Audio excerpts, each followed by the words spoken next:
Film in Minnesota. I'm your host, Alan Tracy. I'm Rahana Power.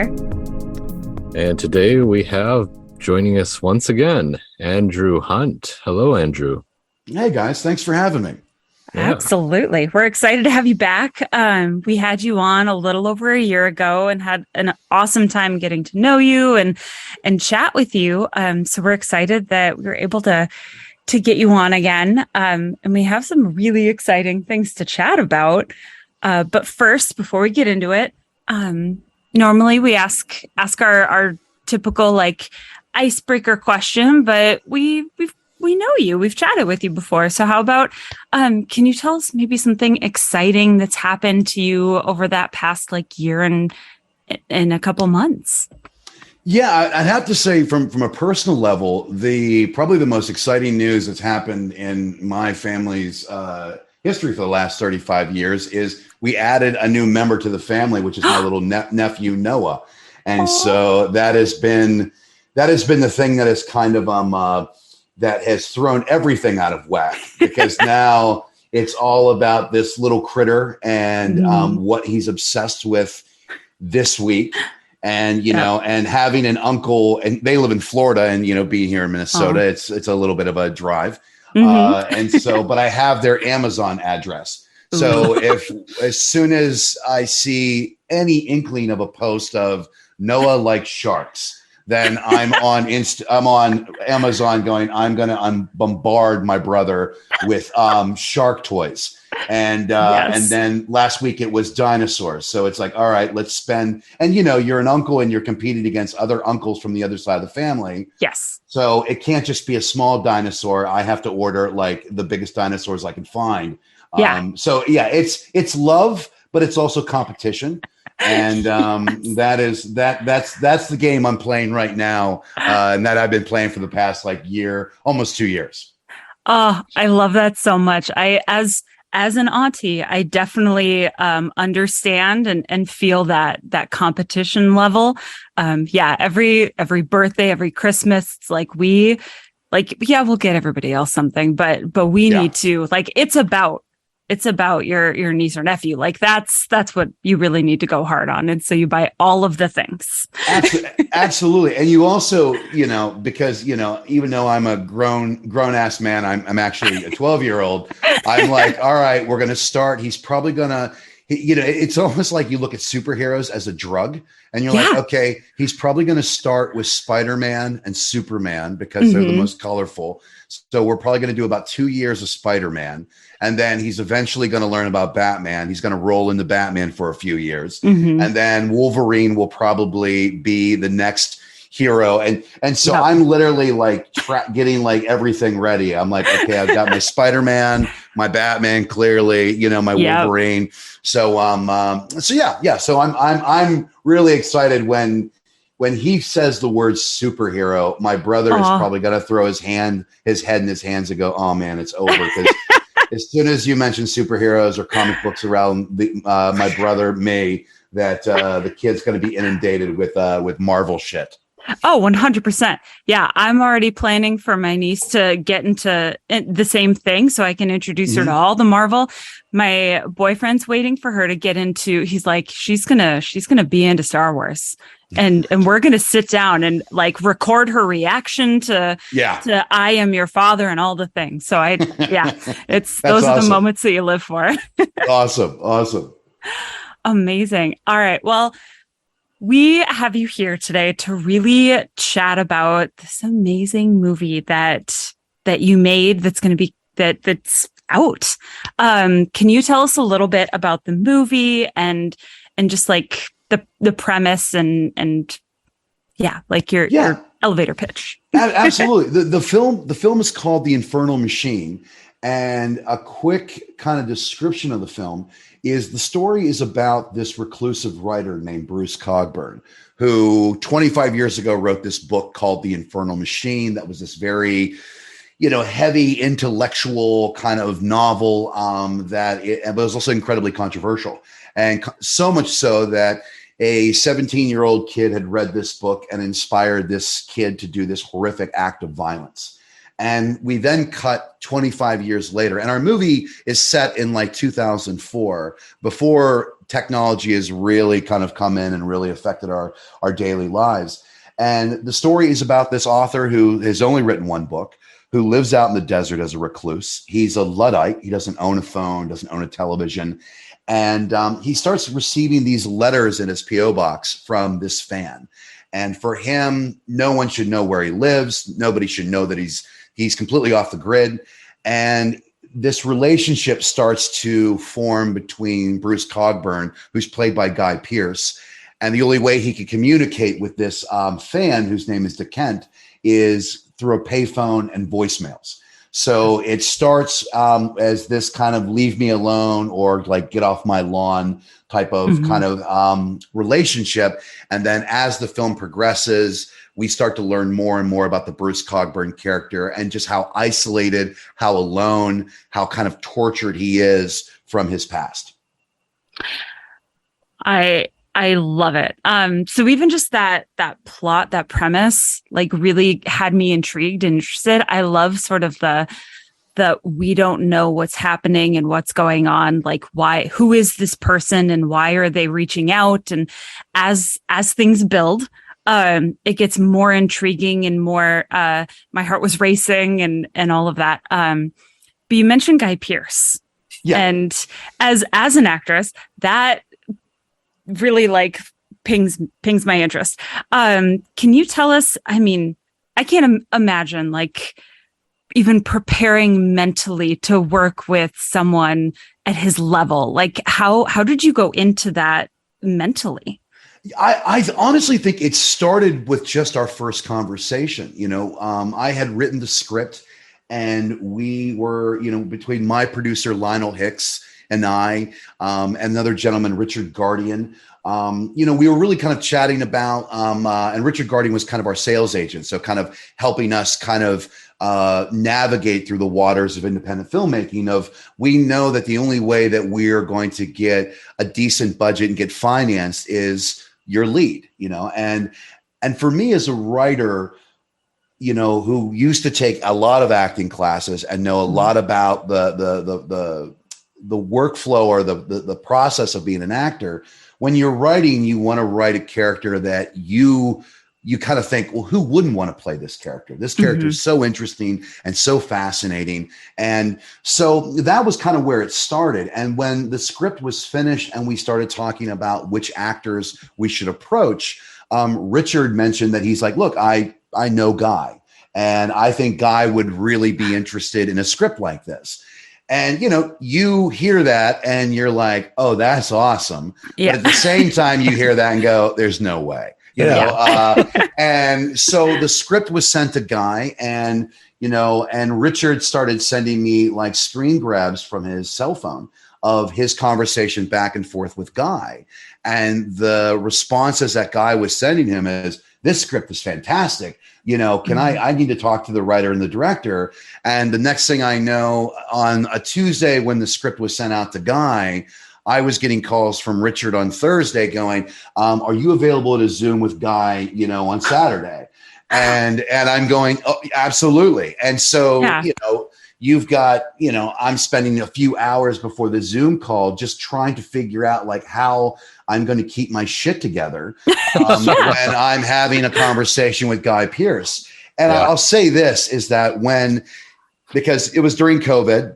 So when him and I got on a Zoom and started chatting, it was just, we got along like a house on fire. We just, we started talking about the character, talking about our own, kind of backgrounds and just hearing Guy talking about how much he loved the scripts.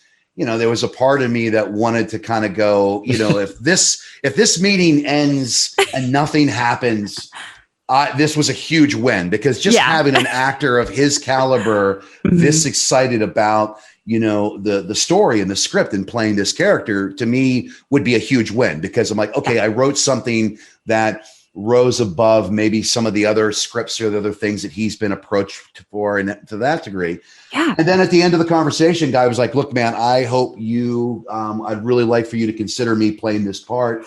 I'd love to do it. And in 2 hours, we were both like, look, let's do it. And then it was my producer, Lionel Hicks, to the agent, and starting to have that conversation. And yeah, so that side of it was unreal. As soon as we got Guy attached to the film, then, we took the film out, and as an independent filmmaker, you're trying to set it up and get it financed. Mm-hmm. And that's when Paramount came in and they picked up the entire film. And so we were, again, everything just kept building. This momentum kept getting bigger and bigger. And then working with Guy is just the most amazing, one of the most amazing experiences of my life, because, when you're writing a character, you're living and breathing the character as you write it. And, and the way that I write, I pace around the living room and I'm talking out the dialogue, and sometimes I'm acting out the scenes to see how they feel. And then when you're sitting across from an actor that's been in some of your favorite movies, and he starts adding all these extra layers and all these idiosyncratic elements to this character, it's so amazing to just sit there and watch a character that you put on a page all of a sudden be this living, breathing human being that is 10 times better than what you ever imagined. Mm-hmm. And so, I look at Guy not so much as a director-actor relationship. I look at us as collaborators, and we're partners. And because Guy is literally in every scene in this movie, it was just one of these things where I had these ideas and he had these ideas, and we'd come in and we would play. And we were just like two kids in a sandbox playing, where it was like, oh, what if I did this? Or what if I did that? And just learning how to direct, how to work with an actor of that caliber, and going, oh, this is how Kate Winslet, works. This is how, seeing with Guy, seeing how all these giant actors work, and that our job as filmmakers is to cast these insanely talented actors that are bringing in their own ideas, their own thoughts. They're really bringing themselves into the role and really inhabiting those characters. And your job, you realize at that point in time, your job as a director is basically to document the performance, is kind of like to back up a little bit, get out of the way, make sure that you're capturing it the right way, that you're hitting all these beats, and just watching them work. And it was like a master class in directing from working with Guy. I believe it. And I mean, with his experience and I assume love for the really you don't know what's happening, twisty, stories and everything. I mean, Memento. Yeah. There. I can imagine it's not surprising after watching this that his immediate reaction was, I want to be a part of this. Yeah.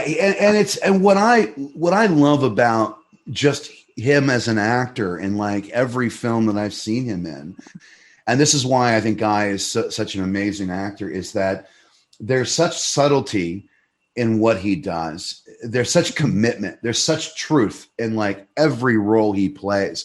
And what is really fascinating as I look at Guy sometimes as a chameleon, because every movie that he's in, it's visually it's different. The way he walks is different. I mean, Guy was telling me that, he once he gets the voice and gets the way the character walks, those are the two things that help him really establish the character. So if you see him in the movie The Rover, and just there's a shot where I think it's something like a 45-second or a 1-minute shot of him walking, how he walks in The Rover compared to how Bruce Cogburn in the Infernal Machine, how he walks there, it's like night and day.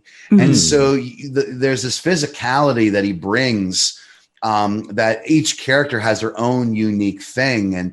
And he's coming in going, Andy, I've got these glasses that I've been wanting to use in a movie forever, and I haven't used them at all. And then he's like, what do you think of these glasses? And I'm like, oh, those glasses are amazing. And so it's all these different things that he's just bringing in to really just create this fully fledged characters. Again, it's just, you just realize just how absolutely amazing actors are when you see someone at his level, work on your film. Yeah. I love that. I also love that he brought him the glasses. Yeah, no, the glasses. I mean, what was really funny is that the way that I tend to approach a character is either compliment or contrast. And so when I think we were about 2.5 weeks before filming, and Guy was still in the UK working on this one, or actually he was in quarantine doing pickups or ADR pickups for a film that he did with Liam Neeson called Memory. And we were talking about, his wardrobe outside of the house and inside the house. Mm-hmm. And I thought that it would be really interesting to have him in this grody, disgusting robe. And I just remember talking to him on Zoom, and I'm like, hey man, I got this idea for what you'll be wearing inside your house. And I'm like, I want this ridiculously bright blue, like almost like you skinned a Muppet, robe that is just nasty. And it's like the Big Lebowski, like the robe that he would wear all the time. It's like, I just feel that this guy, when he's inside, he would have this like security blanket almost, mm-hmm. and I'm like, he would have like a security blanket. It would be like this robe, his boxer shorts, and, some Birkenstocks, like just the most hideous kind of, and Guy the whole time has just got this shit-eating grin as I'm describing it. He's going, yeah, man, that's awesome. And then seeing him in that, that wardrobe when we're shooting, of him bursting outside in that wardrobe mm-hmm. with a high-powered rifle in his hand. Like I couldn't help it after we would do a few takes of him holding this rifle in this robe that we go cut. And then I'd go, Guy Pearce is Bruce Cogburn in the Infernal Machine, because he's just got this badass pose, but in this ridiculous wardrobe. So it was just, that was the great thing, is that we really leaned into, this mantra that Guy would say to me every once in a while. It's like, let's just be bold. Let's just, mm-hmm. if we're going to do it, let's just do it. Let's make some big choices and just not look back, and really gave me the confidence from a directing standpoint of going, let's, it's a weird movie. It's a psychological thriller that's all over the place. And, and if you don't have a lead character where the audience is absolutely fascinated by, mm-hmm. You're going to bore your audience, even in the quiet moments. So, I mean, I could watch Bruce Cogburn make toast, or watch him, because he's just such this curmudgeon, sad man that, I could spend all day just watching him in his daily life. So, Andrew, was there anything else that Guy really brought to the role and said, like, hey, this is my idea for it, similar to the glasses? Like, I really think that Bruce would do this, or like wear this, or maybe my hair would be this way, or something like that, that added to what you had already planned? Yeah, Guy is such an actor that is all about preparation. So what we would, way before the first day of shooting, Guy would go, I'm thinking this is kind of like what his hair would look like, or I'm thinking this is what, I know Guy, for Memory, he had this really, really cool stash for Memory. And he started sending me pictures of like him growing the rest of his beard in to match that. And he's like, I'm thinking of going a little grayer and a little bit more grizzled. And what do you think that if my hair is a little longer, it's a little like more of a mop? And so we were having all those conversations way before we ever rolled onto set. Mm-hmm. And so it was one of those things where we both had a pretty good idea what the character, and on top of it all, Guy's also playing someone who's British. So mm-hmm. we talked quite a bit about what part of, England is he from? And, and I'd always had in the script that Bruce drives a Defender, or an old, basically a Range Rover. Mm-hmm. And when we started talking about that, it was like, well, maybe the reason that he drives the Range Rover, the Defender, is because that was, in Sheffield, or that was the part of the UK where they built Defenders. So then what kind of accent, or what kind of, so really specifying a region. And, and I come from Pittsburgh, like a steel mill town where mm-hmm. there's a specific accent, there's a specific way of being.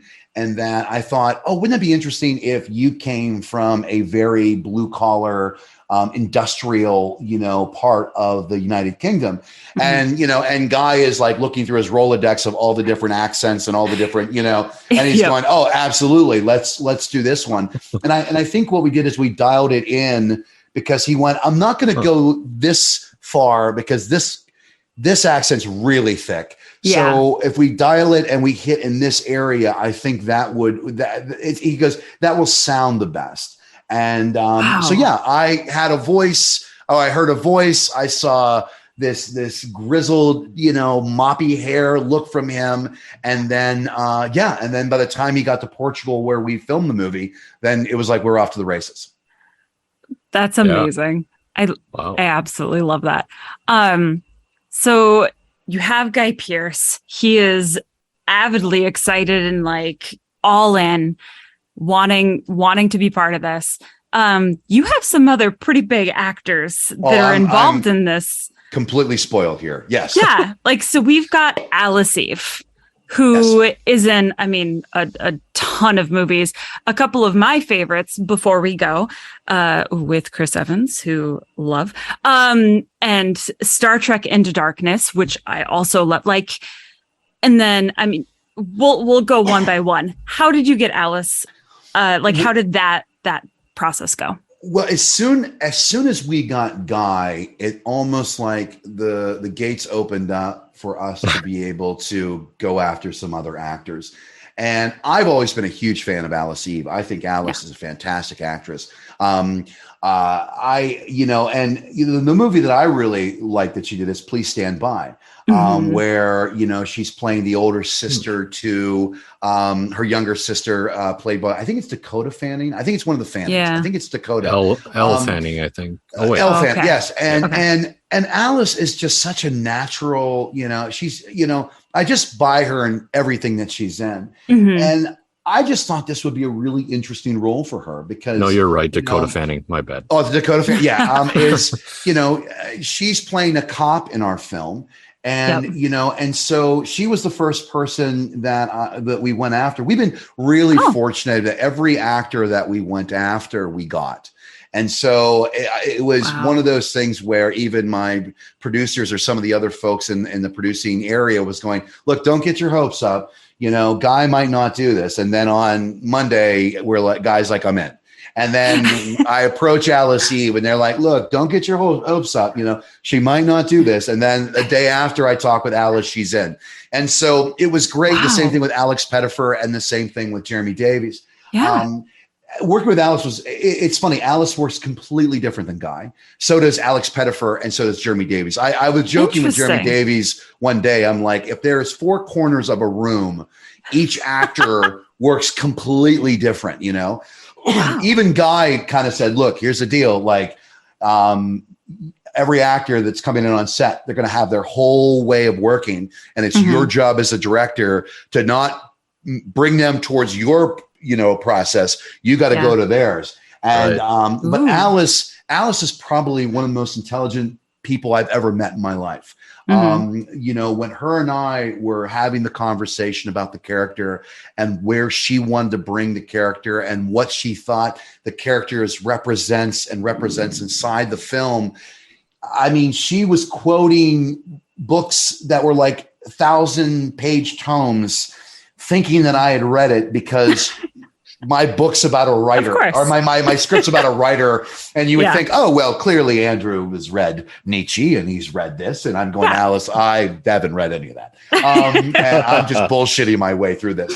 But Alice was really just this really playful collaborator that when we would get on set, she's fearless. So she'll just try different approaches, different ways of doing things. Her and Guy got along fantastic. And I know one of the main reasons for her and Alex and Jeremy, all of them love the script. We really dove into the script, but it's just to be able to have those one-on-one scenes with Guy Pearce and then watching Alice and Guy work together in a scene is just, as a director, you go in, you make a couple little tweaks, a couple notes, and you stand back and you're like, oh, I can't wait to see what happens. It's like a boxing match almost. Not between two actors try to beat the shit out of one, but it's seeing these two characters in these different scenes and how they're going to play off of one another that I was just so excited, to see what she brought. And, and she was fantastic. I'm again, I really think, especially for Alice, that this is definitely a role that I don't think anyone has seen her play. And so that's what makes me really giddy about it as well, is that, this character is really different than her filmography. And I'm just glad to have her play it. Absolutely. I mean, I would probably say that for her and for Alex and even Jeremy. And maybe I just haven't seen the movie that they are similar in. But I mean, I feel like it's new, it's different, and it's really intriguing on all of their parts. And it's funny that you say that they all have their very unique way of approaching their process and everything, because their chemistry with Guy in each scene that they all have, or scenes, it's incredible. Like it's unique, it's different, but it's very rich, and it just draws you right in. Yeah. I mean, Alex was the last actor that we got for the film. And, again, I think Alex, what Alex brought to it, I think, was probably I think that character on the page could have been very two-dimensional, and what I loved about it was Alex was coming in and going, because we can say that the character that Alex plays in the film Infernal is, Alex plays the older version of that 17-year-old kid that committed that horrific act. So now we're dealing with a man who's in his 30s, who's incarcerated. And initially I'd written that character with more of a Southern character, like, a kid from Kentucky or a kid from, South Carolina. And Alex came to me and said, I feel that if we play him Southern, that we're making this comment that that those types of characters only live in the South. And Alex was like, if we have this very generic American accent for the character, because, pretty much everybody in my movies, either I think, Guy's from Australia or UK and Australia. Alice is from the UK, and so is Pettyfer. Jeremy Davies is the only one that's American. But Alex was like, I really think we should make him feel like the boy next door. So then it gives the audience this idea that this type of violence, and he was right, happens everywhere, and so we shouldn't specialize it in a certain part of the country. We should bring it out to the fact of this kid, your neighbor next door, if under the wrong kind of guidance, could do something that's horrific. And that was the first thing. And the second thing, which I thought was really interesting, and again, this is why I love working with these caliber actors, is the fact that originally in the script, when the crime was committed, the Dwight Tufford character that Alex plays was 25 years old. And Pettyfer went, what if he was 17? What if he was still like a teenager? And immediately you kind of go, oh my God, if he's a teenager, then there wasn't just 13 victims that happened in this horrific event, or I shouldn't say accident, this horrific crime. It was actually 14, because the 17-year-old is the one responsible for the act of violence, but they're also 17 years old. And we all know as an audience what stupid shit we did when we were 17. So I really love that aspect of, and again, this is the relationship and the conversations that I'd have with every actor. They're going, what if you did this? Or what if we did that? And the other beautiful thing about Alex is that Alex also is a director. So where I would talk to Guy a certain way, I talk to Alice a certain way. Alex would be delivering a line a certain way, and I'm trying not to give him a line reading, and I'm trying to describe it. And then Alex looks at me and goes, Andy, you're the writer director. How do you want me to say this? And then I went, I don't want to give you a line reading. He's like, you're the writer. It would be different if you were just a director. You wrote it. How do you hear it in your head? And then I do the line for Alex, and he goes, got it. And would turn around, and then he did the scene and owned it. Didn't feel like he was taking, but because Alex is also a director, that, even when we were shooting the scene in the prison, there was some reflection in the glass that we were playing with. And I know that Alex had done a movie that had done a similar scene like that. And Alex went, Andy, can I give you some advice about how to shoot this? And there was a couple crew members that gave me this look like, is your actor telling you how to do it? But what they didn't know is that Alex had shot a very similar type of setup or location. And immediately I'm like, oh my God, that's right. I remember Backroads, the movie you did. Yes.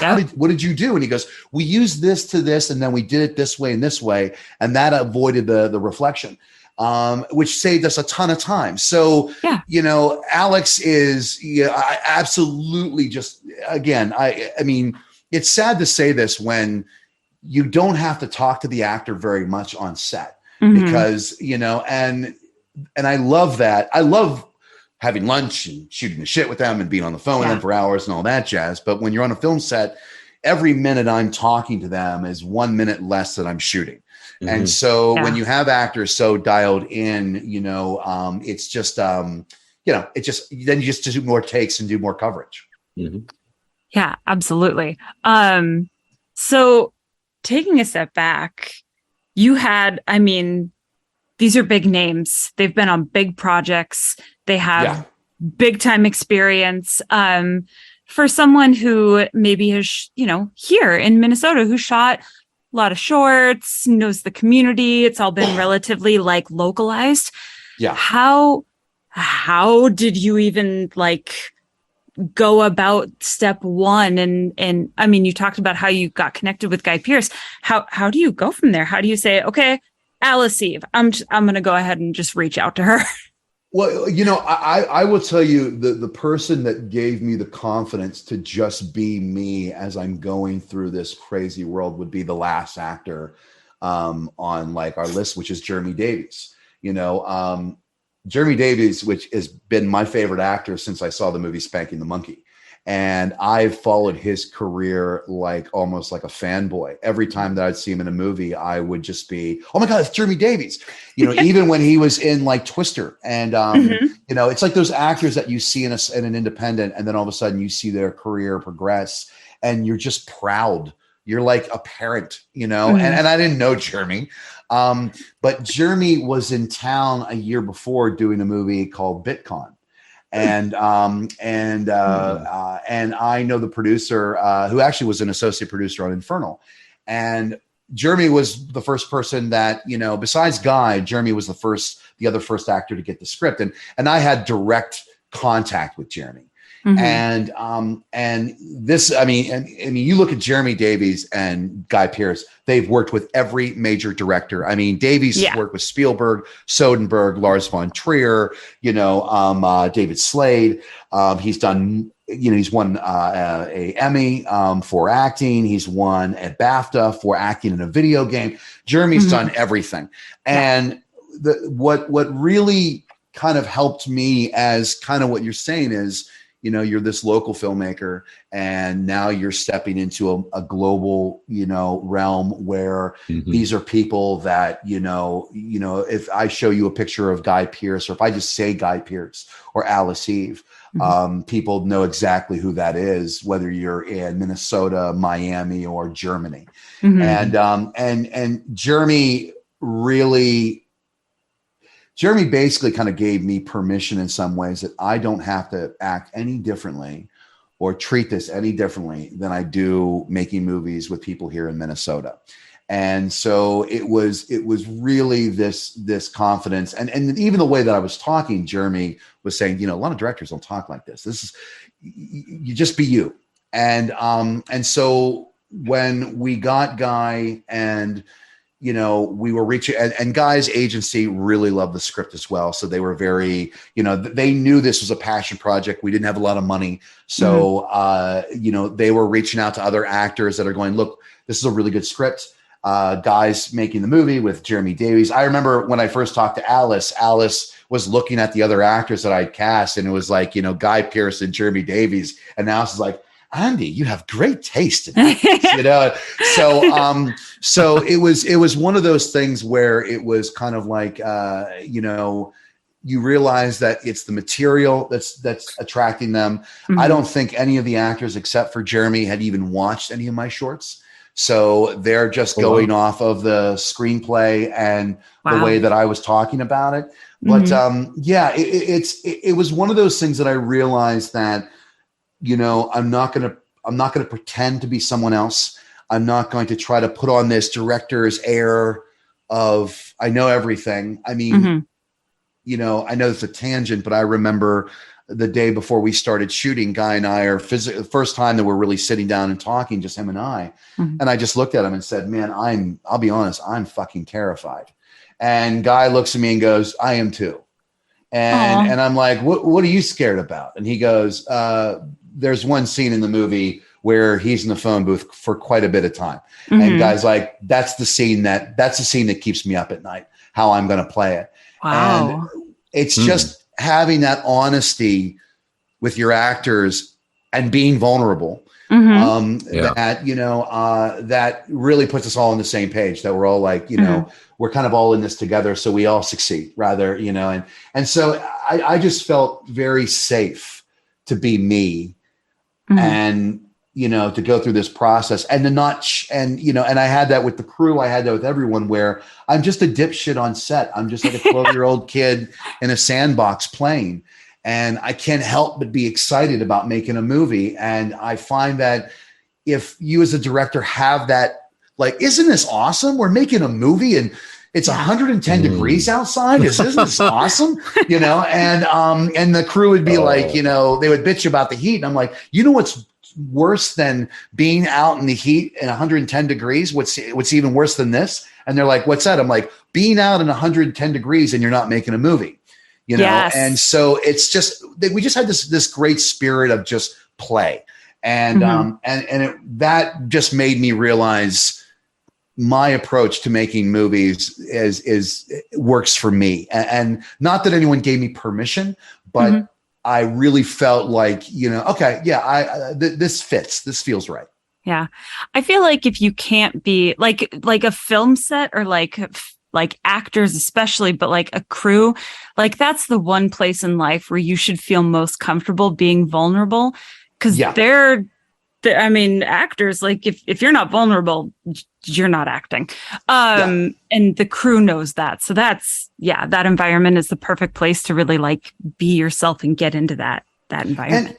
And I think we prepared like crazy for this film. Like I spent months with a storyboard artist, like literally boarding out everything and the blocking and everything, thinking that was what I was supposed to do as a director. And then I'm going to Guy, hey, dude, if you want me to share the storyboards with you, totally. And Guy's like, dude, I don't like storyboards because I don't like it telling me what to do.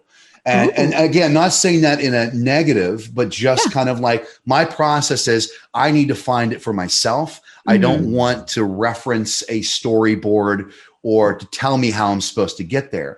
And so, it was one of those things where you come in, I feel as a director, you come in with an idea of whether it's storyboards or a shot list, and you realize that what you're coming in with is the worst version of the scene, because the things you're not prepared for is what the actors are going to give you on the day. And so you come in with this game plan of worst case scenario, I got a ripcord right here. But then when you start to play with the actors and they start to show you what they're doing and what they're thinking, then all of a sudden those storyboards that you had designed, you can put them in your back pocket as insurance, but you're going, no, it's so much more interesting what they're doing right here. So forget what I thought 3 months ago. Let's focus on what we've got right now. Love it. Yeah. All right. I have a marathon of questions for you here now. So we're going to blaze through here. Okay. First off, writing the script. Yeah. When, how long did that take? And two, this is a two-part question. When you finished it, how many pages did you end up? So the script started when I heard a podcast podcast series called The Truth. And it's a phenomenal podcast series. They do like this anthology, kind of almost, I hate saying radio plays because the sound design, it's almost like you close your eyes and it's like you're watching a movie or you're hearing a movie. And so the episode was called The Hillier Society, and I listened to it, and it was such a tense listen. And the entire episode was just voicemails of just this character, Bruce Cogburn, leaving voicemails for this Duke Kent character. But we knew nothing about the writer. We didn't know what books he'd written, you know, what's his life like when he hangs up the phone. So I optioned that podcast going, oh my God, I could completely, you know, flesh out this episode into like this film. And so kind of used that podcast as kind of the seed. And then, you know, because you're dealing with a reclusive writer, and when you hear the two words reclusive and writer, my brain goes to J.D. Salinger, who wrote Catcher in the Rye. And then now you've got this reclusive writer, and then you go to Catcher in the Rye, which is this book that could be, it has this mythology attached to it where John Lennon was assassinated by, I think it was Weber. And as the police were showing up, he was reading the book Catcher in the Rye. Rebecca Schaefer, an actress in California, was killed by a fan who had this book as well. Even the assassination attempt on Reagan, I think when they went to Hinckley's apartment or hotel room, they found that book in his belongings. So the Catcher in the Rye has always been this mythological kind of like being careful if somebody is reading it kind of thing. And I really love that idea of creator versus creation, like that Frankenstein, like you pour your heart into something and then it goes out into the world and it inspires violence. And how much responsibility and how much accountability do you have as the creator for that? So that was all that I brought to the project besides the podcast. And so when it came to the duration of how long did it take to write it, the first 85 pages took me about 6 to 8 weeks. The last 25 took me 2 years because it was one of those scripts where I felt like I had this really cool machine that I was building. And I felt that the first 85 pages it just comes out like a locomotive and it's screaming down the track. And, you know, you kind of go, okay, your third act for like this project, this script demanded a third act that could land a 747, you know, it's like, you can't just do a normal third act for this film because there is nothing about this film that's normal. And so that took, you know, I would say probably at the end of the day, I probably went through about 70 to 80 drafts of the film.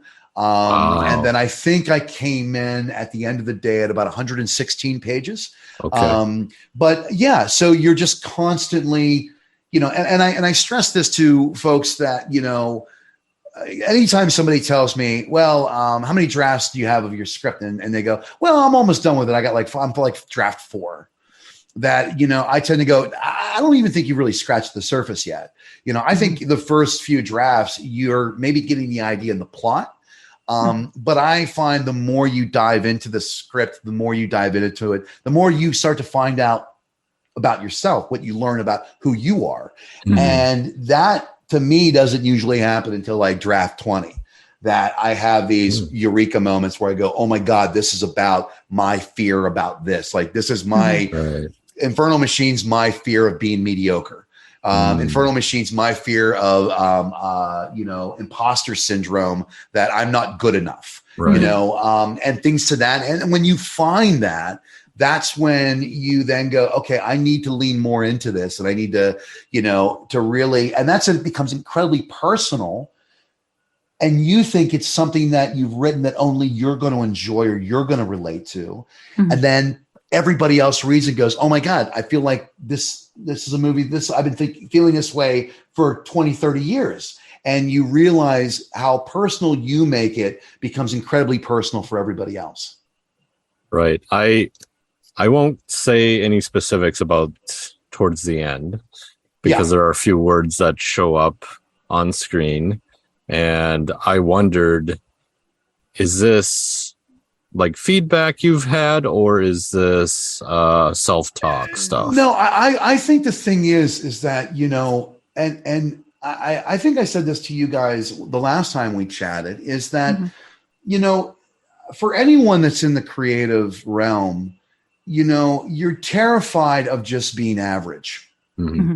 And it's something, and, because you're constantly battling your ego, like I love making movies.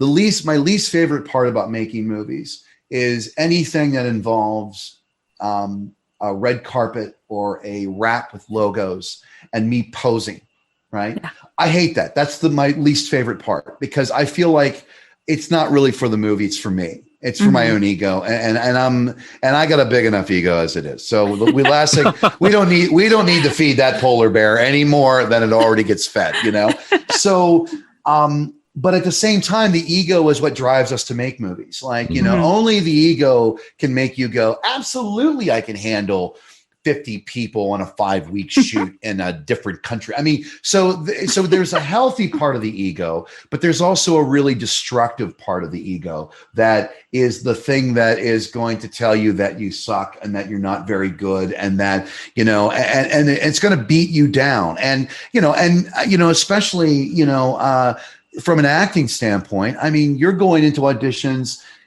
daily and being rejected. And it's not that your audition wasn't good. It's like, well, they went with somebody else, because there's only one person they're going to pick out of 300 people. And so that, if you're in that creative endeavor and you're constantly getting beat up, and it's going to beat up your self-esteem. It's going to beat up the way that you look at your own work. And if you're not questioning yourself, I think if you're not going, why am I doing this? Like, I could be selling cars and having a much better life than this crazy journey that I'm on. I like to lean into that and go, okay, well, why do I feel that way? And, why do I have this, like, and let's talk about the ego, and let's try to be as honest as we can. Let's talk about the deep, dark secrets, and what I'm terrified to reveal to any other person.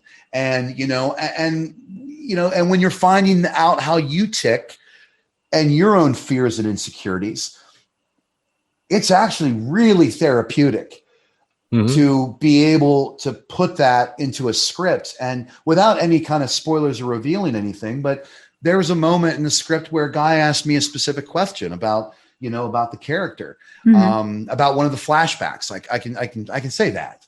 And he asked me, what was it like? What was the character like then? And I started to describe me. And then all of a sudden I started to choke up, because I had this full realization that, what I do for a living besides filmmaking. And I'm like, holy shit, this movie's a lot more to the nerve for me than I thought.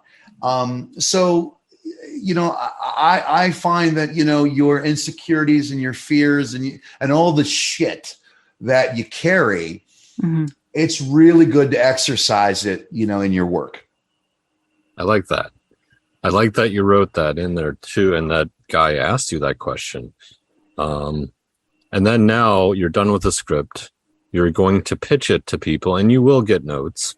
I have no doubt you have probably received notes. Yeah. But how many pitches did you do before you got your sales agent or whoever? 0. Oh, really? So I started working with Lionel Hicks, my producer, who is like my brother. He produced I Am Not a Serial Killer here in Minnesota. And he had come back into town to do a film that he was looking for a Minnesota director. And I met him, and we had a conversation, and we just gone along like it was great. And so that was going to be the first project that I was going to direct.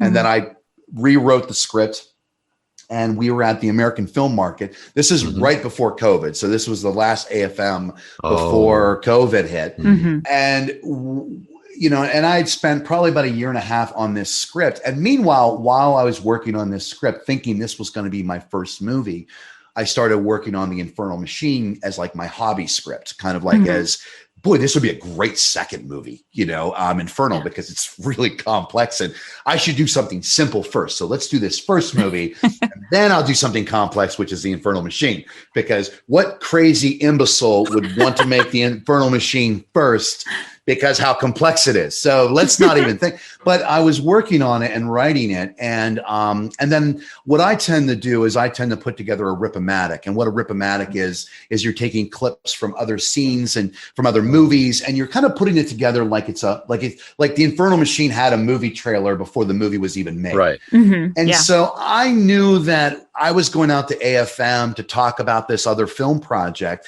but I just had Infernal in my back pocket, like on my phone, just in case, Yeah.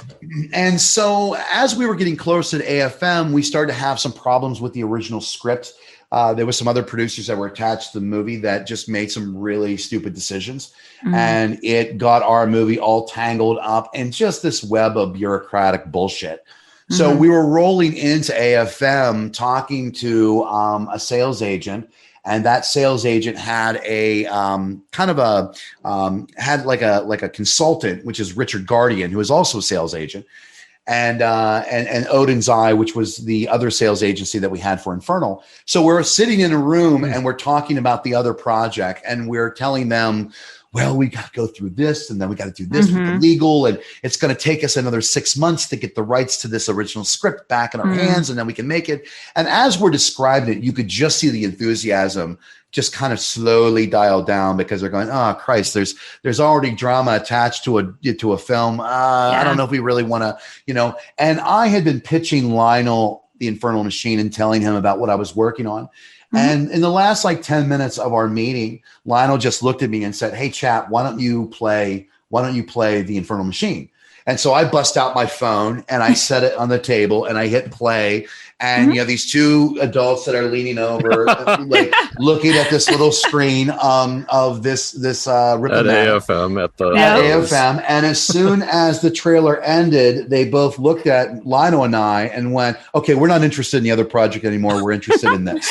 And then 9 months later, it was in Guy's hands. But I did get feedback, and the thing is, I knew as I was the last 25 pages of the script took me 2 years because I needed to land that plane right. Yeah.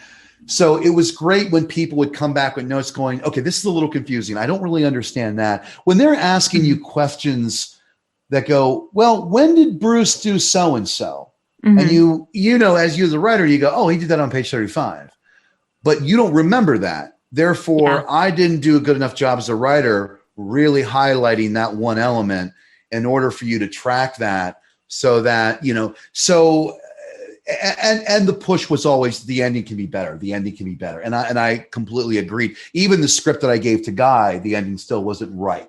And when Guy and I had our Zoom, I said, look, man, the last 20 pages, I think I figured it out. And he's like, yeah, man, that's cool. I trust you, so even my producers were going, wait a minute, he's already agreeing to this and he hasn't seen the ending. I'm like, well, but I pitched him the ending. Yeah. But I think because of his confidence in me as a writer from page 1 to page 90, he's like, no, Andy's going to figure this out. And so yeah, it was a lot of feedback. It was a lot of just, I have a small group of people that are brutally honest with me. And so anytime they feel that I'm meandering or that this is not making sense or this is not being focused, and I even had my students read the script with me in script table reads, so that, and I'm always pushing to my students about what's the movie about, and they would then turn around and do that same exact thing with me. They're like, okay, Mr. Hunt, what's the movie about? And it was great that I was really, vetting the project quite a bit from a lot of different feedback of just getting it right. And more importantly, getting the emotional aspects right. Like once you know where that character begins and ends and the arc that they're going, then the plot and all the other things is just, we're either comparing or we're either complementing or contrasting. And if this idea doesn't do one or the other, get rid of the idea, and it really makes the writing process quite a lot easier because it's either a 1 or a 0. Because if a 2 comes in, you're like, nope, different movie, and so taking people's feedback and taking what they think about the film, and then allows you to define what the movie is for you. So even if you disagree with a note, I love when people disagree with me because it gives me the opportunity to defend my idea. And if I can't give you a good defense, then there's something wrong with my idea. So, so sorry, Alan, that was like an 18-minute question answer for a 30-second question. But that's kind of how the process kind of worked as a writer. Right. I mean, that whole kind of first, the 2-year making of the last few pages of the script, the third act, and then going to AFM and you're pitching one idea, but then they're like, hey, what else do you have? Yeah. And there it is. You have your opportunity. And then normally someone once told me that the 3 kind of pillars or balances that you need are finance, name, and distribution. So like the money, the name. Where I would say that the main thing before those 3, and this is the one thing that I tend to, say a lot to my students at the beginning of your I say this in the most loving way to my students, where I go, look, here's the secret about movie making. The first thing is nobody gives a shit about your movie. Nobody cares about your movie. And not that I'm trying to be cruel or rude or, but you need to make them care about your movie, because there are a lot of scripts. There are a lot of projects. There's more projects that are popping up in Atlanta than there is, but there's every town. There is thousands of scripts that are all screaming to be made and to be heard. And so first and foremost, I go, the star of your movie isn't Guy Pearce. The star of your movie is the script. The star of your movie is the characters in that script, because that is what's going to attract the stars, because when, I know the screenwriters that have written for Guy or for Jeremy or for Alex or Alice. They have done hundreds of other movies besides what I haven't done shit yet, So the only thing that I've got that can at least somewhat compete with what else is out there in the market is the script itself, and so that's what I kind of always say to people when they ask me, like, how the hell did you get Guy Pearce? Without sounding arrogant, but my answer is I wrote a good script. And that's how I got Guy Pearce. If I would have wrote a bad script, I still might have had that connection. Richard still knew Guy. But Guy would very easily look at the script and go, nah, sorry, man, it's not for me. Richard, thanks for sending me the script, but yeah, it's really not my thing. So really at the end of the day, it is this everything, you hear it all the time and you go, especially as an independent filmmaker, especially for someone that doesn't have a track record yet, that, I've done some short films, but that's not nothing. It's peanuts compared to the budget that I was dealing with on Infernal. It's at the end, when you have your actors that are going, dude, I love your script. This has been one of my favorite scripts that I've read in 10 years. And you're looking at them going, are you kidding me? Like, I know the movies you made in the last 10 years. This can't be one of the best, it really makes you realize just how important that 116-page document is, and how that's your calling card. That is what's going to get the movie made. That's what brings cast. That's what brings distribution, and that's what brings your budget. The content. Yep. Absolutely. And to be fair, the person who told me that was in acquisitions, so they have a whole different paradigm in there. Yeah. Okay, so you did all that. Now, you assembled your cast. How about your crew? How about... Well, how we started is that, once we had Guy attached and Alice Eve attached, now we had the package to go out and sell. And while we were in that process, then the next person that we needed to attach was on the other side of the camera, which was our cinematographer. And, we shot the film in Portugal, and the movie's set in Southern California. And so I love when people go, so Andy, why Portugal? And I know that I would love to give them an answer like, well, the light and the way that it's money, it's that Portugal has a great rebate. And so, but we were also getting incentives from the UK as well. So my producer was like, look, chap, we need to hire a British cinematographer or UK cinematographer and a production designer. And a few of our key people need to come from the UK in order for us to get that spend. And then I'd reached out to all the different agencies that rep cinematographers in the UK, and I had like something like 80 reels get pushed to me. And because, you're reaching out and you're going, okay, we're shooting this movie from July to August. We'll need a cinematographer to arrive to Portugal in the first week of June. So they need to be available for 3 months. And so we had I had like 80 reels. If I watch one more BBC television show, I'm going to jump out a window.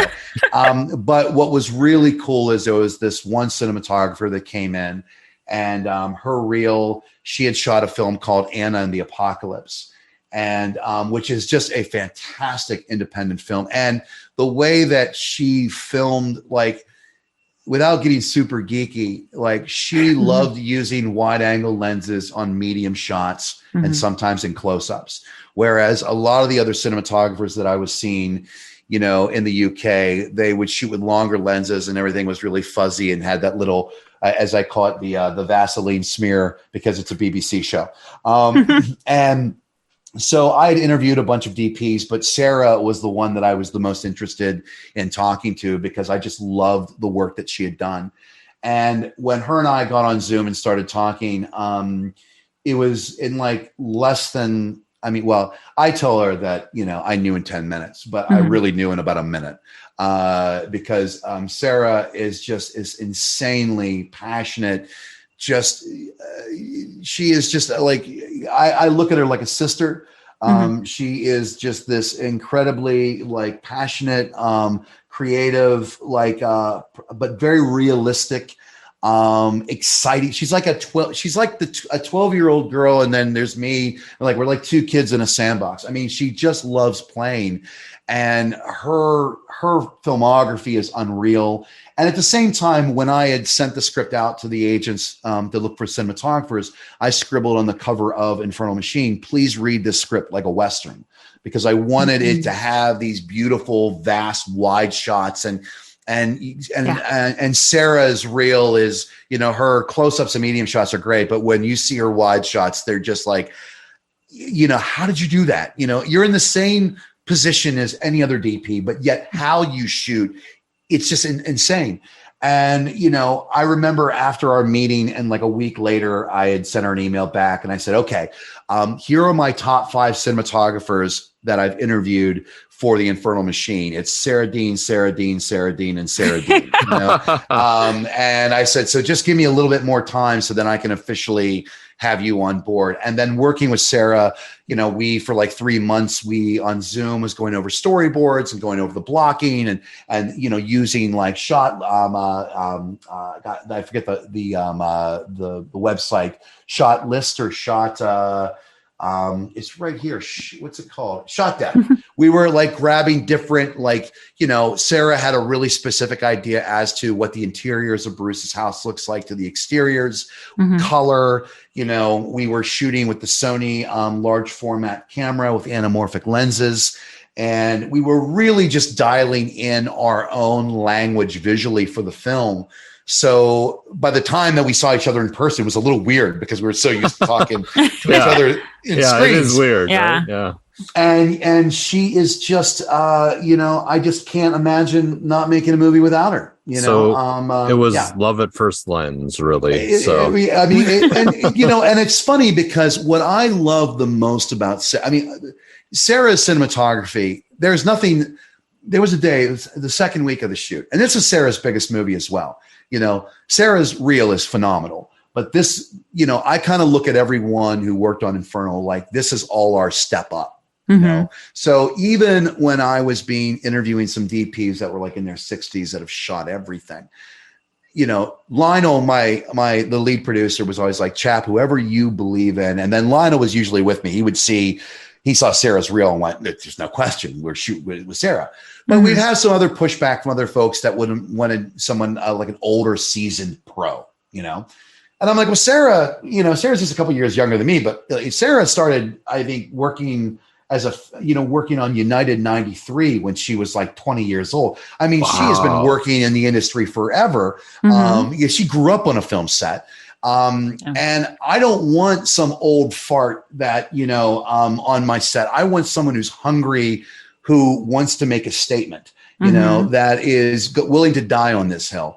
And this is the part that Sarah drives her crazy because I always love to talk about it. But what I love about Sarah is that we can argue and we can debate and we can get pissed at one another.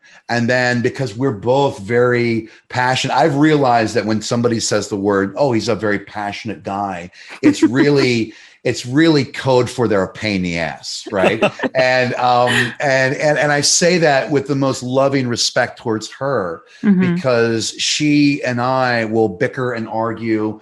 And then when we brought in our third member of the family, which is our AD, Laurie Mahan. I always say his last name. He's going to butcher me when he hears this. It's Mahon. And he'll be like, Christ, chap, how long have we known each other? And you can't fucking get my last name right.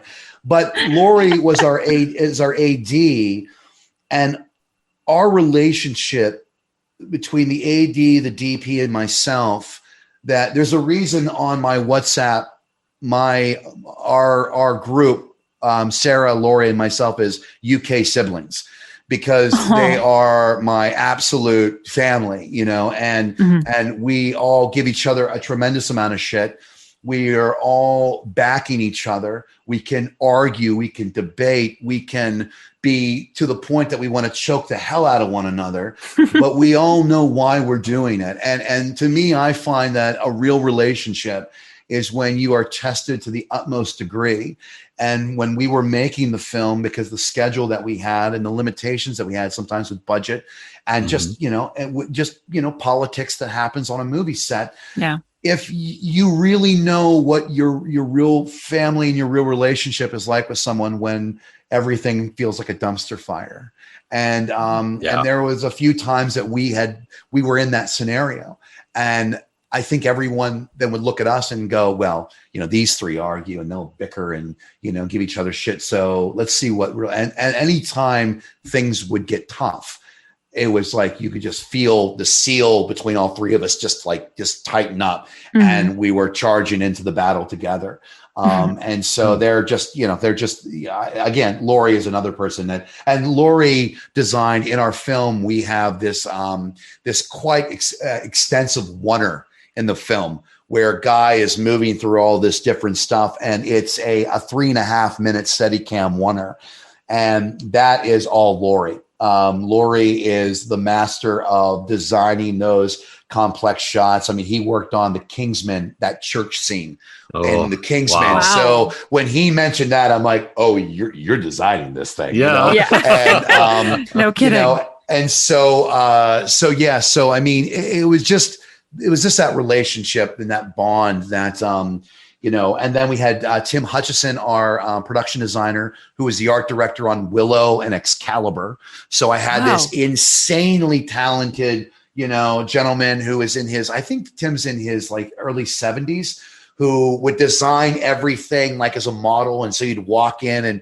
the gas station was completely built for our film. So he's showing me the exterior and the interior. And then, and then we had a few other folks from the UK. We had our script consultant, our scripty, Simon. And then we had a story editor that I worked with on Infernal, Toby. And so we had that group. And then the rest of the crew was the Portuguese crew, which, if you've ever had an opportunity to work with the folks in Portugal, they are the most amazing, passionate, just souls that you could ever ask to work with. Right. So that's your location, Portugal. And talk about, there's so much I want to talk about here. Okay. First off the camera. I'll try to keep the answers short. Yes. Okay. These should be simpler. Yes. What type of camera? You kind of mentioned here, Sony, but which one? We used the Arri. We used the Arri Mini LF was the camera that we used, and then we used Cook Anamorphics. Oh, you Cook look. Okay. Yes. Anamorphic too. All right. So what's your D squeeze? No, I'm just kidding. D squeeze was one, or no, our D squeeze was, I think, 1.8. Okay. Yeah, we didn't go two because Cooks, I think Cooks are 1/8, you know, and anamorphics. The thing with anamorphics is it messes with your cinematic math. Like I'm used to knowing what a 35 millimeter lens looks like on a 35 millimeter sensor. Right. And then when you bring large format into it, all of a sudden now it is like a 28 millimeter lens, I believe. Even And with then mini LF? Because that's but I'm going off of a 35 millimeter film frame. okay. Of like what a 24 millimeter lens looks like on a 35 millimeter film camera. Uh-huh. And then when you bring in a full frame, that 35 millimeter lens that you remembered how it looked on film will look a little bit wider on a full frame. So that 35 might then go to a 32. But then when you bring anamorphic into it, and anamorphic has the depth of the lens it's referring to, but yet the width, that's half of that. So if you have a 50 millimeter anamorphic lens, you got the depth of a 50 mil, but you got the width of a 25 mil. Wow. Okay. So it was it was like the math, even Sarah and I were both going, okay. So I think we had like shortcuts. So we would never even say the actual lens that we were using. It would be the feeling that we want, Ooh. So if you're going, okay, because we know that a 24 millimeter lens anamorphic is really like a 16 millimeter, so it's almost damn near a fisheye. So, but you can't. Yeah, sorry. I'm confusing myself. So we did have a shorthand on how to approach the lenses, but we wanted to lean more on the wide angle side of the film, regardless, and then let the really telephoto lenses really mean something when we did use them. And then I think we had 2 shots in the film where we actually used a zoom lens. But everything else was used with anamorphics. And then every once in a while, we'd use the Laowa 24 millimeter probe lens, which is just a phenomenal that's just a fun lens to play with. Huh. Okay. So what does that translate? If that's 24, so that's like what? Well, the Laowa full frame probe lens. Oh, it's full frame. Okay. Yeah, so it is full frame. So what I would have to do in visual effects is I would go to the visual effects team and say, can you give this full frame non-anamorphic shot that we did in the film and give it a little bit of that anamorphic bend on the edges, just so there was a consistency with everything else that we had shot. Yeah. I feel like you learned on film here, Andrew. So yeah, that's how old I am. How old I am. Yeah. I only got the chance to work with 16 mil. So yeah. And then digital just wiped everything out for 35. Yeah. I will say this is I would highly recommend for anyone to shoot film. And the reason I say that is because, like I'm looking at a Sony A7S right now as my webcam. And I can put a card in there and I can shoot all day long, and I can dump that card and continue to shoot all day long. And it costs me nothing more. When you're shooting film, you've got 100 feet of film. You have 100 feet of film. You can't rewind and tape over it.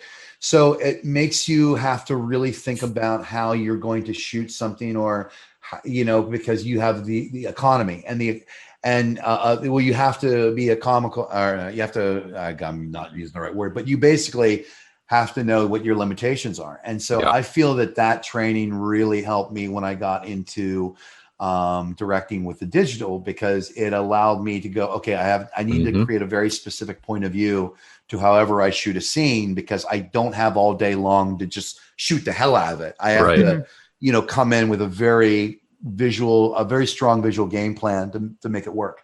Right. Right. I was going to say something, but I won't. Okay. So, shooting now, you're into production. How many days did you have? We had 28 days of production of principal. And the reason we did that is initially when we were putting the script together, we did have, originally we had one line producer that we fired pretty early on. I think we fired I think we fired them right after they gave me the original budget and schedule, because they were proposing that we could shoot this movie in 4 weeks. And I'm like, there's no way we can shoot this movie in 4 weeks. Mm-hmm. And when you get a line producer that is telling you, well, yeah, you can shoot it in 4 weeks, you realize that you have to question what their motives are. Mm-hmm. Because, and lucky enough, when my first conversation with Guy was like, how many weeks do you think it's going to take to make this? I said, well, I know the line producer is telling me 4. I need 5 weeks. No one's going to listen to the director, because the director, if you ask me how many days I really want, I'd say, well, like 365 would be great. Yes. And we could just do a shot a day, and then it'll be a really, really good, project. But I looked at Guy, and I said, look, if I say 5 weeks, no one listens to that. But if you say 5 weeks, everyone will listen to that. And Guy said, great, then we're shooting for 5 weeks. I'm like, perfect.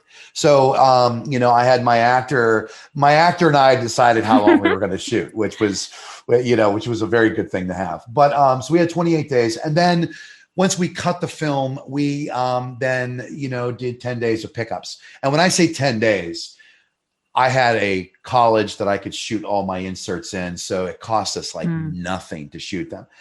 So we just took our time and just slowly chipped away at all these little tiny insert shots that we needed to put the film together. Nice. Mm-hmm. All right. So editing. Yes.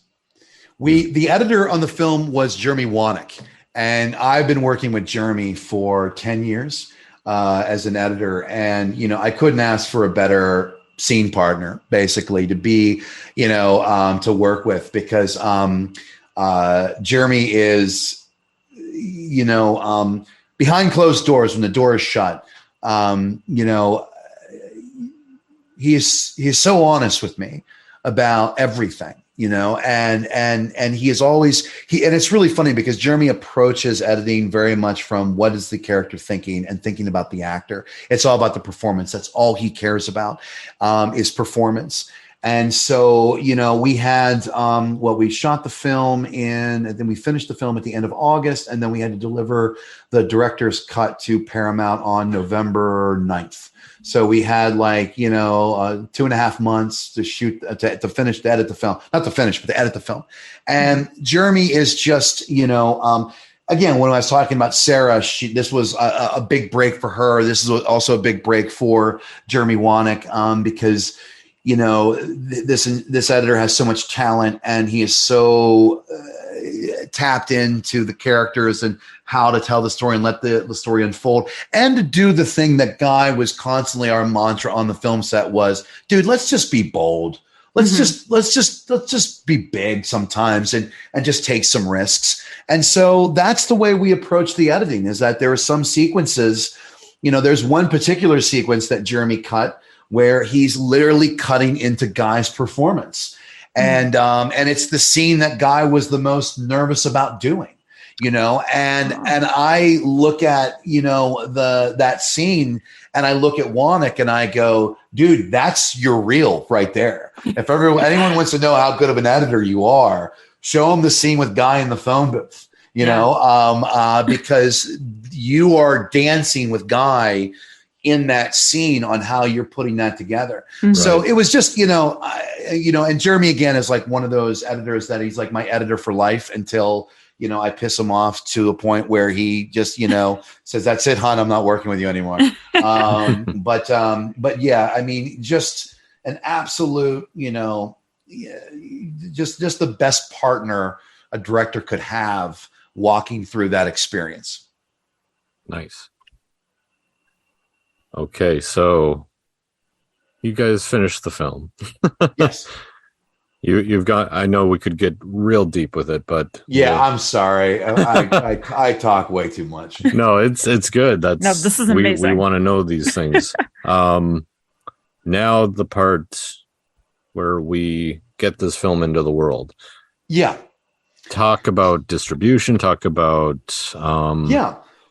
find whatever you need to talk about here. Well, yeah, I mean, marketing. So, we had the film. Paramount purchased the film before we even started shooting it, which was great. When we took the film out to the different markets, to our, different regions, and, to try to get the movie set up with different, finance. So Paramount saw that Guy was attached, Alice was attached. They read the script. They really liked the project. And we found ourselves in a bidding war with some major studios, and it was unreal because we weren't expecting that. We were expecting that we were going to have to claw through this to find, sell the region in Germany, sell the region in Japan, just, thinking that we would have to piecemeal this. And then Paramount came in and they said, we're interested in buying it. And we said, well, what are you interested in, international or domestic? And they're like, the whole thing. And so, that was a little surreal because nobody, clearly me and, some of the other producers, we've made movies, but we've never made a movie for a major studio before. And so that was, there's a little extra pressure there. But what was great was that the executives and the folks at Paramount that I worked with, you hear horror stories a lot where they talk about what executives are like. And so you start to build this panic in yourself going, oh, this is my baby that I've been working with for 2 years. And now all of a sudden, these people are going to walk in and they're going to tell me how to make my movie. And that perception couldn't be more opposite than what I experienced. The folks, Lauren Fisher and Sajan over at Paramount, they were so supportive, so just optimistic. They just had this, we really like this script. We think this could be an awesome movie. We have a couple thoughts here, and here. And it wasn't like, we just have one note. Can you make an alien? Can you bring an alien spaceship down? And there could be an alien spaceship in the movie, but I mean, but there was no crazy notes. There was nothing that going, what? So even when we delivered the director's cut, I was trying to be incredibly clear with the executives going, can we not call this a director's cut? Can we just call this a cut? Because I expect you guys are going to have opinions, thoughts, and feedback that you guys have seen more rough cuts than anybody. So I want that advice. It's like, help me diagnose the problems. And they did. And they were very particular and very specific as to what, what we can make better. And all their suggestions, they were pretty much spot on. I think it was only one note where we kept going back and forth, but it wasn't even like a big deal. It's this little meticulous thing that I think finally Paramount went, all right, Jesus, okay, go ahead. You're not going to let up on it. So we'll let you have it. So that was fantastic. And then we finished the film in Australia, color correction and sound design. So now where we're at is the fact that now the film is coming out here September 23rd. Which we're incredibly excited about, and getting a theatrical release, a limited theatrical release, and then a VOD or an online on demand on the same day as the 23rd. So it's going to play in 10 different markets across the country. But then those folks that don't live in those markets will be able to watch it on Apple or Amazon or any place that you would rent a film. You'd be able to watch in your home. And, since COVID, the entire structure of how movies are released is now changed. So, so I'm really excited that we're having the theatrical release, and then super pumped that the film is coming out at the same exact time for anybody, in domestic to be able to watch it. So it's very, very cool. Yeah. So, Rahana? All right. So, Andrew, this process sounds, it sounds like it went really, really well. And it was kind of like, I'm sure that there were things where you were like, son of a bitch. But overall, it sounds like it was sort of a dream scenario and experience and film to just across the board. So I'm going to ask you the most impossible question. I'm sorry. Yeah. Because I know that ahead of time. What would you say is your favorite moment out of the whole experience that when you think back on it? I tell you what, I could answer that question in every single department Okay. and crew member that I worked with, and I'm not going to do that because this will be a 12-hour podcast. but what I will say is to answer that for one specific thing would be there was one day where Guy and I were going to be shooting a lot in the living room area of the house. And we were a little bit behind we were shooting these other shots that involving a dog. And Guy and I would never have enough time to be able to rehearse. So it'd always be this, and so it was great where I looked at Lori and Sarah and said, hey, can you guys go outside and get these shots with the dog while you guys are doing that? And you guys got your shot list and everything. We're rocking and rolling. Meanwhile, that will give Guy and I 45 minutes to be in this space where it's just us two. There's no crew around. There's nobody watching what we're doing. We can just kind of walk through and just feel it out. And him and I, for 45 minutes, were just playing. What if we did this and moved this over here and did this? And it was so much fun because, again, it goes to that you're looking at a person that you've grown up with, from Priscilla to Memento to, LA Confidential to Proposition to Rover. Yeah. I mean, I could go on and on Everything. and on. Exactly. Yeah. And also knowing that every movie that you've seen him in, he's amazing, and to be looking at this person and they're there with you. They're not like they're looking at you the same way they look at every director that they've worked with. It's like, yeah, we get to play, right? This is, and just this discovery of finding these like little beautiful little moments and nobody around, just us two. To me, that was the thing, that feeling of play with someone like that. And then talking to him afterwards and realizing that every actor, that's what they love to do. They love to go into the room where it's just them and the director and maybe another actor. And we just get to play and just to have our own little private world before we're going to share it with the crew that will eventually then share it with the world. Yeah. But it's ours first before anybody else sees it. So we can fuck around and see what happens and make mistakes and those kinds of things.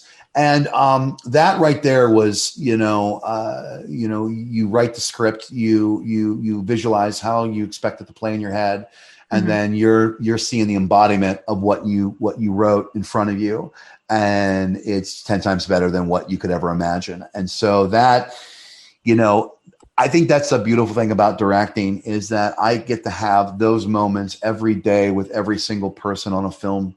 And it's when people ask me like why I love making movies, it's like, well, because I love discovery and I love being in a sound mix and all of a sudden we discover this sound and I go, oh my God, or I love when I'm working with Nathaniel Levinsay, our composer, and there's an instrument that he brings out and he plays for me. And it's like, oh, it's that little moment right there.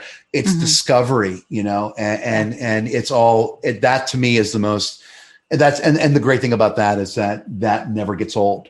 You're always in that playful discovery mode where at the end of the day, you get in your car and you drive home and you're like, oh my God, I can't believe we found that many moments. And I have that feeling every time I get in my car and I drive home, whether it be the set, a sound mix, or an edit. It's great. It's great. I have the best job in the world. Oh, no kidding.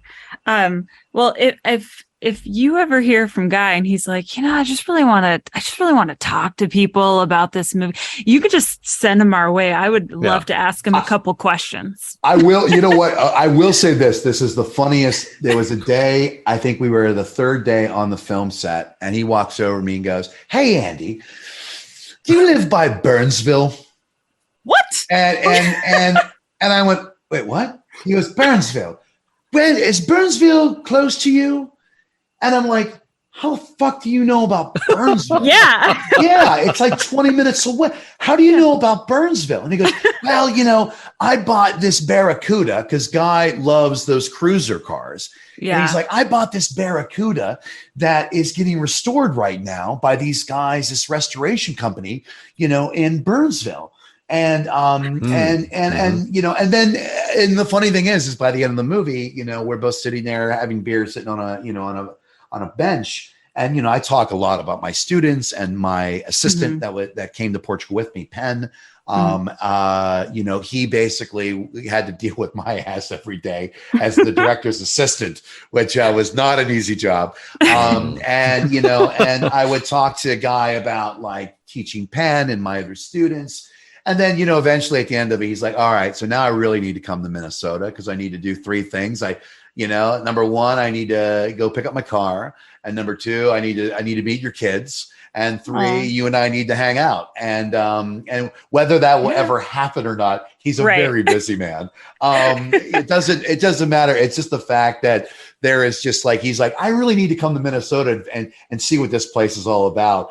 But yes, I will. If Guy just wants to talk to somebody, I will. Yeah, I'll pass your number by, and then. But he's an absolute, you know, just a great chap. I use that word a lot now because I'm dealing with the Brits all the time. And he's like, hello, chat, you know. But yeah, it's just he's just a sweet man to work with. He sounds like it. As amazing as you would expect. Okay. I have 2 final questions. Yeah. One is when people go and see this movie or they sit down for the, on demand and watch this movie, what are you hoping that they take from it or feel from it? Well, the film is a psychological thriller. I like to sometimes describe it as it's a character study disguised as a psychological thriller. I think the most important thing is, is we find out, for me, the movie, how do I answer this? I think answering it is like, I have my own reasons why I made it. Mm-hmm. And I have found that different groups of people are interpreting the movie different ways, which I love because that allows them to own it for themselves. And what we wanted to create is we wanted to create a really smart psychological thriller that really allows the audience to go basically we're trying to transcend it from being a film to being an experience, is creating a film that you are experiencing, that you are participating in, that you're involved in, rather than a movie that is just washing over you. And so that was our kind of goal. And so it's hard for me to describe what I want the audience to take away, because I feel like the movie plays on a bunch of different levels, and some people are going to gravitate towards this one particular area of the film, whereas another person will gravitate to another. Like there's some people that have seen the film that is like, this is a very profound film for me because this is how I feel as an artist every day. And I'm going, okay, then that's one message. And then the other message is you have this tortured soul that's carrying this guilt and wishing that they could change the past. And I think we all have that feeling in some way, shape, or form. So you're really just trying to create a film that just casts a specialized net, but a net that's big enough that allows each person that's watching the film to have their own personal relationship with it. And that's kind of the goal. That's kind of what I was hoping that the audience would walk away with, is that this movie is going to mean something to them a little differently to the person next to them.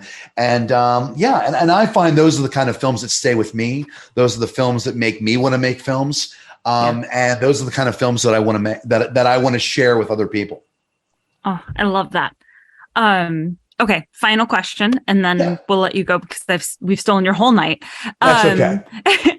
So how can people maybe support you or support the film? Well, how they could, most importantly, to see the film. And whether that be, hopefully there'll be probably a link below of like where it's playing in Minnesota. Also, just kind of going to Fandango or going to any of the popular, to find out what movies are playing in your area. It's a great film to see in a theatrical. We're doing like a 2-day premiere here in Minnesota, where on the 21st, we're playing it with the Twin Cities Film Fest on September 21st, which is already passed, this episode coming out. Yes. But we'll be showing it in the theater for Twin Cities. And then on the 22nd, I'll be taking the film up to Duluth Superior Film Festival, and we'll be opening up a film festival with the film there. So if you have a chance to see it, I mean, I'm a filmmaker, of course, I'm going to want you to see it in the theater. It's like, because I find that that's an experience beyond just watching a film. There's a group of people that are all sharing the same experience, but you can also be able to watch this and rent this film, whether it be on Apple iTunes or Apple Plus or Amazon, or basically any place that you would rent movies at home to watch. I highly recommend, watching it there. So most importantly, it's a movie that I want people to see. Yeah. I hope that they enjoy it. And if they do enjoy it, like, to tell people, I just saw this movie, The Infernal Machine, last night. And then if they go, what's it about? I want them to say, well, I don't want to tell you. But what I will say, it's a hell of a ride. And that is, that's kind of our mantra that, I remember I was doing a little private screening with a group of Minnesotans here a couple months ago. And I was joking with them. I said, if you really like the movie, everyone signed an NDA, so they couldn't talk about it. And I'm like, if you really like the movie, you can at least tell someone, I just saw The Infernal Machine. Wow, what a great movie. When the movie comes out in theaters, you should definitely go see it. And then I said, and if you didn't like the movie, here's what you could say to people is, wow, I just saw the movie The Infernal Machine. You should definitely go see it when it comes out in the theaters as revenge. But the response has been really, really good. So, I just, I want people just to be able to watch it. And most importantly, just to be able to kind of have a good, entertaining, emotional roller coaster ride for 2 hours. Absolutely. And I support that. I know Alan supports that 100%. Everyone should see this in some capacity as soon as you are able to. It's a fantastic, amazing film. Thank you. Andrew, I'm so happy we were able to have you on again and to really just chat and steal your time to talk about it. Thank you so much for joining us. Absolutely. And just anytime that, someone sees me like at the Twin Cities Film Fest or whatever, I feel that we got to pay this forward. And so, when it comes to the business side of how to get movies made, it's where I have a lot of filmmakers that are Minnesota filmmakers that come up to me and go, how the hell did you pull this off? And I want to give time to that, because I feel that, the more we as a community know how to do it, I don't want to say right, because I don't want to make it sound like, but how to do it the way that it's being done in other parts of the world, that makes us more competitive. And so it's one of those things that the more of an education we learn and we get from, like Mike Nelson is another, Mike P. Nelson is another director in town that is making some great films, and is working in the studio system. And, and it's us being able to share those stories and share our experiences so people see it. And most importantly, know it's possible. If some dipshit like me can sucker Paramount Pictures, Guy Pearce, Alice Eve, Alex Pettyfer, and Jeremy Davies to go to Portugal and make a movie with them and spend everybody's money, if I can do it, anyone can. And so, I always want to make sure I put that out there in the world, because it is possible, and it's just a lot of work. But at the end of the day, it's the best job in the world. Absolutely. Awesome. Well, thank you again for your time, and thank you everyone for listening. Until next time, this is Film in Minnesota.